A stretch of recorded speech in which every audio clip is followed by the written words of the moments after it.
this is Hazel, and this is my presentation on the cerebellum, a CVA case study. So let's look at the functions of the cerebellum. It coordinates the movement of the fingers, limbs, head, and eyes, and that's both the fine and the gross movements. It's involved in motor planning and postural control and rapid shifts in the direction of attention. It also has cognitive, emotional, and social function. And it is also connected to our speech, as well as damage can cause some speech problems. All the functions of the cerebellum are non-conscious, which I think is really interesting. And cerebellum stands for little brain, which I also thought was interesting, and it shares a lot of the same structural elements as the cerebrum. So the blood supply of the cerebellum, it's supplied by three different arteries: the posterior inferior cerebellar artery, which comes from the vertebral artery, the anterior inferior cerebellar artery, and the superior cerebellar artery. Both of those come from the basilar artery. And you can see here on the right that I have a nice image which has color-coded what parts of the cerebellar lobes are innervated by each artery.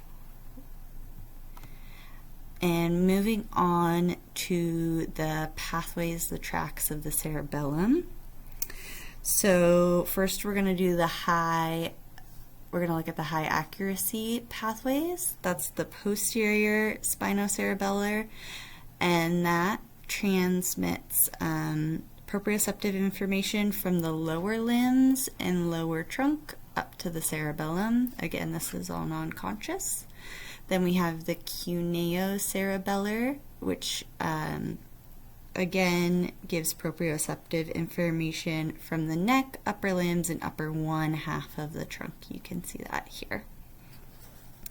We also then have the internal feedback tracts. So those are just located in the spinal cord, and they monitor information from the spinal cord, like activities of the spinal reflexes, proprioceptive information of the spinal cord, just sort of that information. And as you can see, there's the rostrospinocerebellar, and that starts lower down and gets the information coming up to the cerebellum. And then there's the anterior spinocerebellar, which just kind of starts down here. And we can see an overview of all four of the tracks together in the middle here.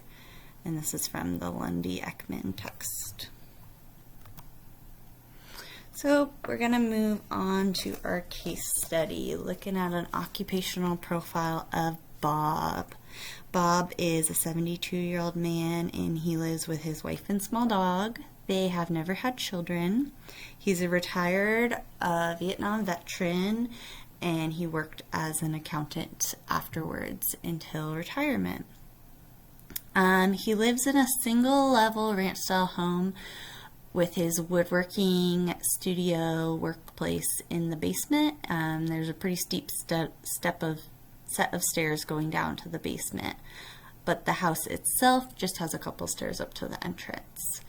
His interests are watching football, woodworking, and bird watching, and he drinks a couple of Coors Lights every night.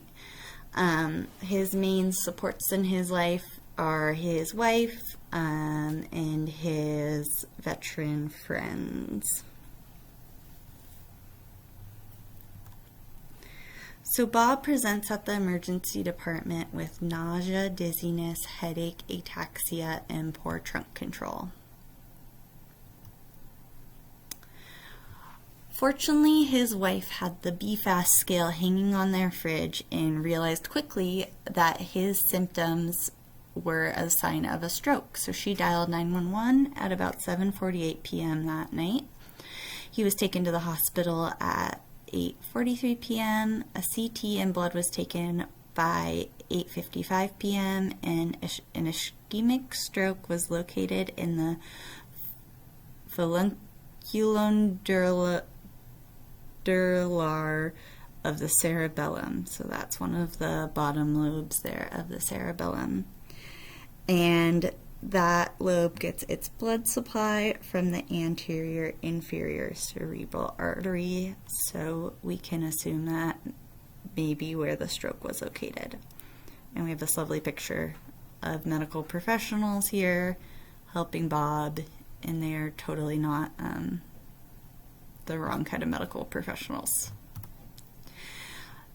So due to his wife's fast action as well as the paramedics and emergency department, they were able to give alteplase and IV, and they were able to bust up that clot without any surgical intervention. However, Bob is still going to have some impacts from his stroke, so he's still going to struggle with poor postural control, some balance issues, and some gait problems, ataxia. And so these deficits that he's facing are going to affect quite a few of his ADLs, as we can see here. Most of these are going to be affected because he is now at a pretty significant fall risk until he can, or if he can, get that mobility back and that safety back. And the postural control also makes a lot of these ADLs, such as feeding and personal hygiene, even if he's sitting down, it's going to be a little bit difficult for him going forward. Bob really hopes to become independent again, however. Two occupations that he wants to work towards in rehab is walking the dog and getting back to woodworking in his basement. Again, a big thing is that he is now a fall risk, and it's going to be a little bit dependent on how the rehabilitation progress goes. Maybe also there's some possibility of some environmental changes, like having a different entrance to his workshop or moving the workshop upstairs to help with some of help with him accessing that equipment safely.